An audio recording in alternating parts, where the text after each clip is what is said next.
Well, let's talk about stress. Workplace stress, which we've talked about in the past here on the stream.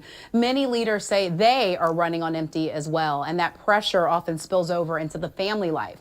Experts say resiliency isn't just about pushing through your challenges, but about creating environments where people feel heard, valued, and able to thrive. So that's what we're all about here. So joining us again is 30-year professional speaker, executive coach, Snowden McFall, owner of Fired Up Professional Speaking and Coaching, to talk about that resilient leader. You know, when we talk about resiliency, Snowden, I know it keeps you alive longer. Absolutely. It even keeps you from getting dementia, you know, all those things that when we just ruminate on things are so dangerous. So resilient leader, what does that look like? So a resilient leader is a leader who can respond to crises and challenges effectively, bounce back quickly, but most importantly, create an environment where the employees feel valued and they thrive rather than burn out. So that's so important right now. It's such a critical skill because and I think what's interesting too is that the things that are being thrown at us, they're different now. They are. You know, it's not the same old, same old. They're like new problems that are creeping in. AI, you know, government politics interfering with business, all sorts of different changes. Yeah. Yes. So you quoted a study from a Deco group that shows recording that high this right levels now, of so it'll be a burnout couple among minutes. leaders and managers are a real thing. So how does that level of stress impact your decision making and also workplace culture, which I know a lot of companies are trying to make sure that employees do feel valued? Well, you know, unfortunately, when people are burnt out, and particularly leaders, burnout leads to snappiness, irritation, poor decision making, and exhaustion. So they just aren't as effective as they need to be. And one of the big keys for that is listening. Yeah, talk to me a little bit about that, because I know, and I don't know that you and I have talked about that, but I think as a communicator, I have to realize, you know, I have to stop talking and really listen. Yes. And listen not for what I'm going to say, and my response might even change based on what you say. That's right. You got to be completely present and focused on the other person.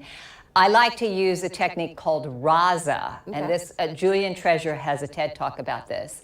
RASA means essence in Sanskrit. So we're going to do an example of that right now, okay? So you're going to talk about some vacation you had that you love, that was really fun, that was really joyful, so you're going to be thinking about that. And I want to point out that 60% of all business mistakes are the result of faulty listening. So this has a big impact on your business, folks. And we only retain 25% of what we hear. 25%. Even when we're listening. If you're walking down the hall and your producer says, oh, such and such, you probably lost it by the time you got, not because you're not smart, you're brilliant, but because we're not auditory. Right. So, okay, so we're going to do the RASA technique. And the RASA technique means, first of all, you receive. So you're open to the other person. You're appreciating them, and as you said, being silent while they're talking. So I'm looking at you, I'm nodding, and then she talks, and after she talks, I summarize what you said and I ask you questions. So tell me about it. I have a question. So what if my story goes on too long? Do you because a recap has to happen periodically. You're like, oh my gosh. Well, if you got somebody who talks incessantly, I say you can gently touch their hand and say, so I want to make sure.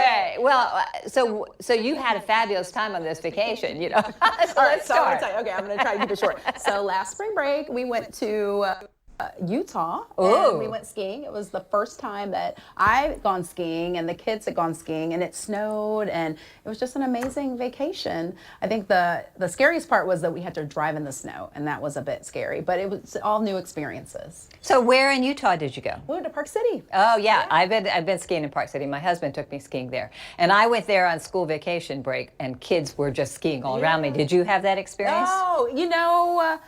No. But that was good. Yeah, That's good. So I listened to what you said and was able to respond to what you said. Right. Okay. Yeah, I love that. I think it's easier said than done, and I think that you have to be engaged. And what's the word we always say when we're like present? Yes.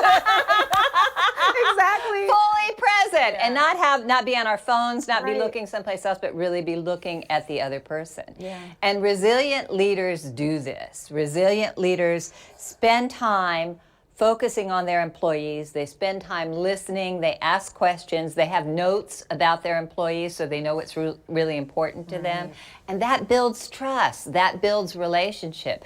That helps people feel valued, because one of the things that contributes to burnout is not feeling appreciated. And most employees don't feel appreciated. I love that. I think we can do this not just at work, but in our homes, with our friends, and it just Absolutely. transfers to good energy all around. Sony, we had a busy show, but I feel nice and relaxed and resilient and calm. There you go. And heard. And heard. We all have a deep-seated need to be heard, to be seen and to be heard. And that's one of the gifts. Leo Buscaglia said, the greatest gift of loving is to listen. Listen, yeah. Yeah. All right. Well,